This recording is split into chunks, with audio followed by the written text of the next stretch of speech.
What's up, everyone? You know, Mike Routt of the OTRS and of Mr. Routt on YouTube asked a question to everybody. He wants people to help him understand why people complained about the Rumble. I'm going to make short and sweet. Let's take a look at the heavyweight championship. You know, he wants people to help him understand why this happened in the same kind of match, but it wasn't as good of an ending as the one on SmackDown. Well, because first of all, the reason they did that is because it was the first SmackDown of the new year.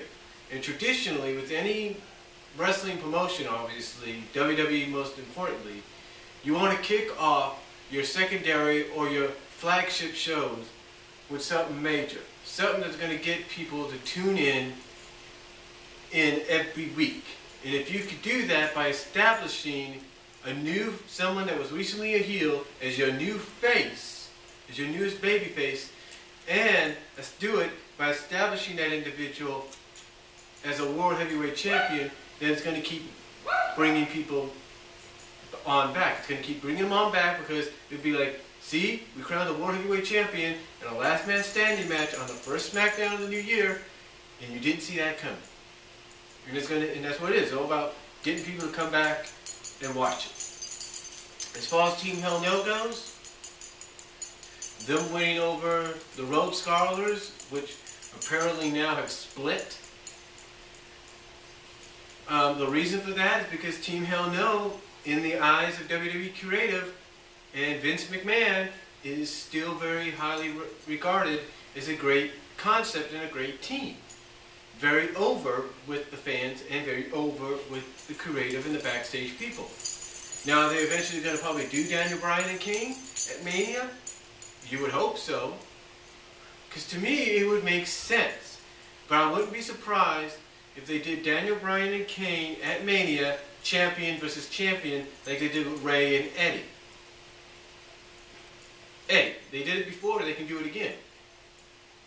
But it's no doubt they're going to probably do that in the future, probably do that Mania, and I'm not going to be surprised if they put Dr. Shelby as the guest referee.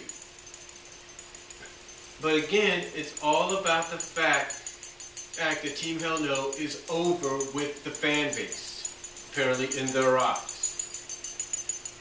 Now, as far as the Royal Rumble goes, yeah, there's a lot of people. Heck, I've heard it. The British Fist have heard it. You guys at OTRS have heard it. You know, the Schlag Daddy at his show has heard it. No DQ has heard it. Basically, the reason for the complaints is because of this one reason, and this even goes with the WWE Championship that came after. Championship match that came after. The reason people wanted Ziggler to win, the people that wanted him to win, the people that complained and said he should have won, even though he has money in the bank, is because, just like with people complaining at the fact that CM Punk lost to The Rock and they felt that wasn't needed because Rock's not always here, like he's not going to be there tonight, is because of the fact that they're hoping, waiting, and praying for that one individual to get that one individual that they followed through the independents to get that opportunity to skyrocket to the top and basically change the entire game, if you will, of WWE, the entire outset of WWE. In other words, these fans, Mike, want that person to turn WWE into basically a worldwide, global version of independent wrestling, of the independent wrestling that takes place around the world. And more importantly, turn it into a global, more successful version, and I know I might get some hate for this, of Ring of Honor. That's what they want. And they feel that people like Punk and Ziggler are those individuals. They feel Ziggler is that opportunist, is that opportunity they need. They feel Punk being champion is that opportunity. That's why they complain, that's why they bitched and complained about the results. And I said it myself. I said in 2 different videos. I said in the whole why Cena and Rock won at the Rumble. I said the one thing, I said the reason is, and the main reason is it puts is who else besides Triple H and Lesnar 2,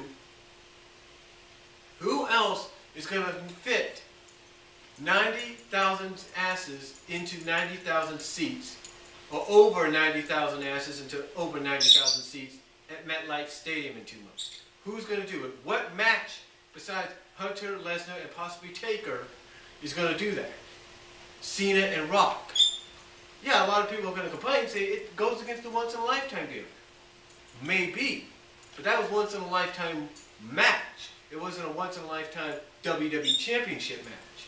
And they can also throw us a curveball. They need to wake up and realize Taker being at Mania is not 100% confirmed.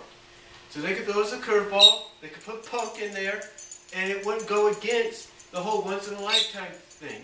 You'd still have once-in-a-lifetime, but you would have a rematch in a 3-way at Mania. People need to realize that could happen.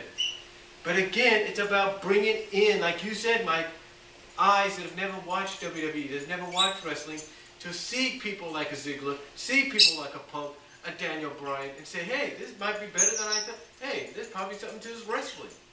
This whole wrestling shtick. You know? Again, it's like I said, and like you've said. It's like Mr. Parkin has said. It's all about revenue. It's all about publicity. It's about getting new eyes on the product. And to me, as I said, it's about filling up those over 90,000 seats at MetLife Stadium in 2 months. That's why Rock and Cena won. And I know, again, like you said, people are going to bitch and complain. But it's like I said, they're hoping for that one individual to help turn WWE into nothing more than a pure pro wrestling company. Well, it's not about the promos in the ring and all that. It's all about, here's a match, here's a match, here's a match, here's a match, here's a match. Oh, did you see that finish? Oh, that was a spectacular move. Oh my God, look what he did. That's what they want. And does that not sound a little bit like, as Jeff would say, and as Mr. Parker would say, like Ring of Honor? I think you get my point. But the thing is that is why people bitched and complained, like you said. And again, like you say, Cena's the face of the company. He's the Hulk Hogan, I know people hate to use that comparison, of this generation. So like you say, he needs to be established as such. He needs to be established as such, okay? And Punk, Cena, and Punk Rock, like you said, it's about putting the eyes on the product, bringing new eyes in. And if they got to put the belt on the Rock for possibly his last run, then so be it. It helps. It helps establish Punk as a main event and finally gets him noticed as well. And it's like I said, he had, and you said it, he had 434 days reign, when easily throughout those 434 days they could have taken it off of him anytime they wanted to, but they didn't. So hopefully this helped you understand in response, Mike. And I appreciate the work you do. I'm glad you're back on OTRS. But hopefully this helped you understand. And that's all I'm going to say. Comment, respond down below if you like. And good luck with this new series. God bless. Take care.